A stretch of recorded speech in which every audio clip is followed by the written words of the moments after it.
Hello friends. तो आज हम बात करने वाले हैं कुका रोबोट के बेस कैलिब्रेशन के बारे में। प्रीवियस वीडियो में हमने बात किया है कि टूल कैलिब्रेशन कैसे करते हैं।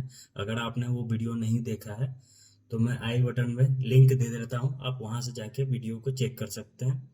तो जैसे हम रोबोट का टूल कैलिब्रेशन इसलिए करते थे यहाँ पे वर्क परफॉर्म होने वाला है वो पॉइंट कौन सा है, उसी प्रकार बेस कैलिब्रेशन हम इसलिए करते हैं ताकि रोबोट को पता चले कि रोबोट का बेस कहाँ पे है, वर्क वो किस प्रकार के सरफेस पे करने वाला है।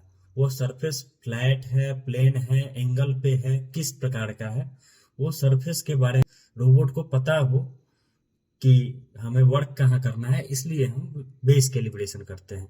एग्जाम्पल हम इस तरह से दे सकते हैं कि हमारा दिमाग कहीं और हो, हम कुछ और माइंड में सोच रहे हो और एक प्लेन सरफेस पे हम चल रहे हो, चलते हुए एकाएक हमारे सामने सीढ़ी आ जाए और ध्यान मेरा वहां पे ना हो, मुझे पता ना हो कि सामने सीढ़ी है, तो हम जाहिर सी बात है टकरा जाएंगे, गिर जाएंगे, चोट लग सकता है। ठीक उसी प्रकार रोबोट को हमें बेस कैलिब्रेशन करके बताना होता है कि उसे किस प्रकार के रास्ते पे चलना है, मीन्स किस प्रकार के पार्ट पे वर्क करना है। तो चलिए हम रोबोट पे चलते हैं और स्टार्ट करते हैं। तो आएंगे हम अपने टीच पेंडेंट पे और सबसे पहले की बटन को प्रेस करेंगे। आप देख पा रहे हैं रोबोट का साइन आ रहा है, की बटन है, उसमें ऑप्शन में जाएंगे।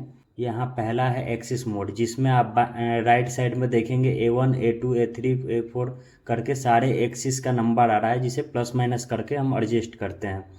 उसके बाद आता है वर्ल्ड मोड, जिसके अंदर XYZ ABC करके हमारा रोटेशन आता है, मूवमेंट आता है रोबोट का। बेसिक सी चीज़ है, मैक्सिमम लोगों को पता होगा, बट इसका यूज है इसलिए मैं बता रहा हूँ। बेस के अंदर हमारा बेस के अकॉर्डिंग की जो कैलिब्रेशन किया हुआ है उसके आधार पर मूव करता है, टूल में टूल के आधार पर। और यहाँ से भी हम मोड को चेंज कर लेते हैं, की चेंज कर लेते हैं। हमें वर्ड में चलना है, एक्सिस में चलना है, या फिर बेस के अकॉर्डिंग चलना है, या टूल के अकॉर्डिंग चलना है। तो हम आगे का प्रोसेस से स्टार्ट करते हैं। सबसे पहले कॉन्फ़िगरेशन में जाएंगे, यूजर ग्रुप में जाएंगे, लॉगऑन पे क्लिक करेंगे, एक्सपर्ट लॉगऑन करेंगे, जिसमें पासवर्ड कुक्का लगता है। कुक्का पासवर्ड पुट करने के बाद लॉगऑन कर देंगे। लॉगऑन हो चुका है। इसके बाद हम जाएंगे स्टार्टअप पे, उसके बाद कैलिब्रेशन पे, और यहाँ पे देखिए बेस कैलिब्रेशन के लिए बेस का ऑप्शन आ रहा है। बेस पे क्लिक करेंगे, वहाँ 3 पॉइंट मेथड को क्लिक करेंगे। यहाँ आप देख पा रहे हैं ऊपर हमें बेस सिस्टम को सिलेक्ट करने के लिए आ रहा है। यहाँ से हम बेस सिस्टम चूज करते हैं। मैं जो बेस कैलिब्रेशन पहले से नहीं हुआ होगा उस बेस को सिलेक्ट करके आपको कैलिब्रेट करके दिखाऊंगा। मैं नीचे सर्च कर रहा हूँ कि कहाँ तक हमारा कैलिब्रेशन किया हुआ है। 10 नंबर तक हमने बेस पहले कैलिब्रेट कर रखा है, यूज कर रखा है, तो 10 नंबर तक हम नहीं छेड़ेंगे और 11 नंबर को मैं सेलेक्ट कर लेता हूँ। अब दोबारा से मैं जाऊँगा सेम ऑप्शन पर, 3 पॉइंट मेथड पे, और यहाँ पे देखिए ऑटोमेटिक 11 नंबर का बेस सिलेक्ट होके आ गया है। अगर आपका नहीं आया है तो आप चेक कर ले कौन सा बेस कैलिब्रेशन नहीं हो, तो वही नंबर रख के आपको कैलिब्रेट करना है। यहाँ आपको बेस का कुछ नाम दे देना है, जैसे मैंने डेमो 1 करके नाम दे के नेक्स्ट कर दिया।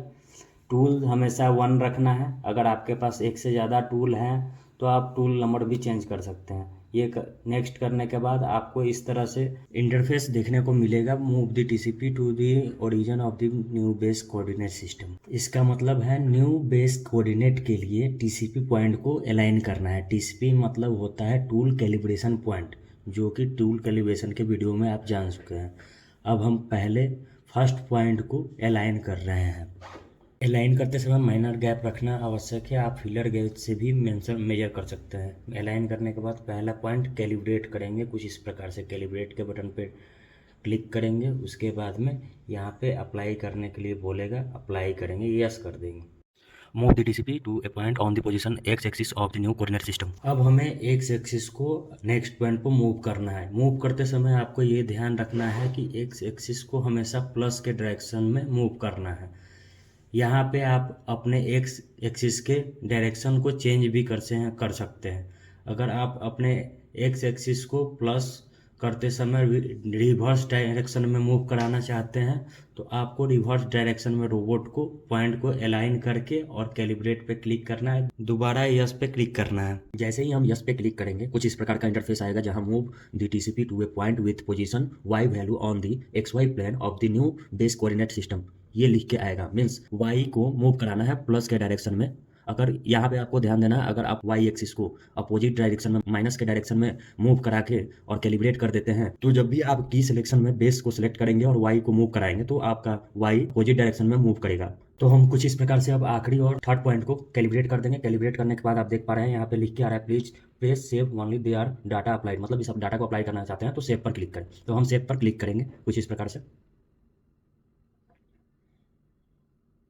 आप देख पा रहे हैं डाटा सेव सक्सेसफुली लिख के आ चुका है। डेमो 2 के नाम से जो हमारा बेस है, जो हमने नाम दिया था उस नाम से सेव होके आ गया है।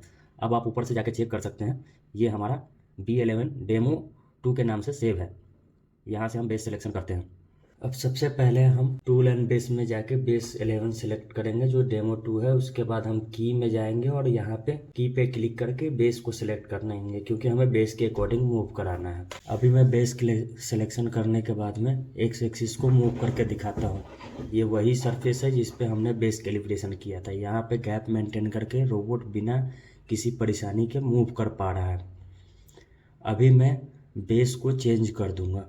ये मैंने बेस चेंज कर दिया। बेस चेंज करने के बाद में ऐसे कंडीशन में सेम बेस के सिलेक्शन के साथ जब मैं चला रहा हूँ तो रोबोट बेस पे टकरा रहा है। इसी प्रकार के बेस में चेंजेस के लिए हम बेस कैलिब्रेशन करते हैं। तो आइए हम नेक्स्ट बेस को सिलेक्ट करते हैं और कैलिब्रेशन करने का दोबारा से प्रोसेस करते हैं और एक नया बेस कैलिब्रेट करेंगे जिस प्रकार का मैं बेस बना के रखा हूँ। सबसे पहले पासवर्ड लॉगिन कर लेंगे। पासवर्ड लॉगिन करने के बाद में स्टार्टअप, फिर से calibration, tool calibration, three point calibration. यहाँ पे हम डेमो 3 बेस का नेम डालेंगे और दोबारा से सेम प्रोसेस पे जाएंगे। अब हम फर्स्ट पॉइंट को अलाइन करेंगे। तो इसमें अलाइन करते समय हमें कुछ चीज़ें ध्यान देनी पड़ेगी। आप देख पा रहे हैं मैं फर्स्ट पॉइंट को अलाइन कर रहा हूँ। कुछ इस प्रकार से अलाइन कर लेंगे और कैलिब्रेट के ऑप्शन पर क्लिक करेंगे। अप्लाई करंट पोजीशन पे यस कर देंगे। दोबारा से अब एक्स पॉइंट को प्लस करके सेम उसी तरीके से कैलिब्रेट करना है। लेकिन यहाँ पे हमें ध्यान देना है, हमें पार्ट पे डायरेक्टली एक्स प्लस नहीं करना है क्योंकि हमारा पार्ट पे टकरा सकता है रोबोट। इसके लिए हम पहले जेड प्लस करेंगे और रोबोट को ऊपर लेके फिर दोबारा से जितना गैप नीचे मेंटेन किए थे उतना ही गैप मेंटेन करके ऊपर भी एक्स पॉइंट को प्लस करके कैलिब्रेट करेंगे। तो आप देख पा रहे हैं वहाँ से डायरेक्टली वाई एक्सिस को मैंने प्लस कर दिया। हमारे पास पार्ट छोटा है, आपके पास पार्ट बड़ा हो सकता है, तो आप पार्ट के ऊपर ही वाई एक्सिस को प्लस करके गैप मेंटेन करके कैलिब्रेट करें। हमारे पास पार्ट शॉर्ट है इसलिए बाहर मैंने कैलिब्रेट किया। आपका ये बेस कैलिब्रेट अब हो चुका है। आप देख पाएंगे ऊपर डाटा सेव सक्सेसफुल लिख के आ चुका है। नया बेस सेव होने के बाद में अब हम बेस सिलेक्शन करके इसको मूव करके दिखाते हैं। आप देख पा रहे हैं मैं एक्स एक्सिस को प्लस और माइनस कर रहा हूँ और रोबोट बड़े ही आराम से बिना टकराए बेस के अकॉर्डिंग मूव कर रहा है। तो इससे हमारा क्लियर होता है कि बेस कैलिब्रेशन का यूज क्या होता है। वीडियो इन्फॉर्मेटिव लगी हो तो लाइक शेयर और चैनल को सब्सक्राइब करें। जय हिंद, जय भारत।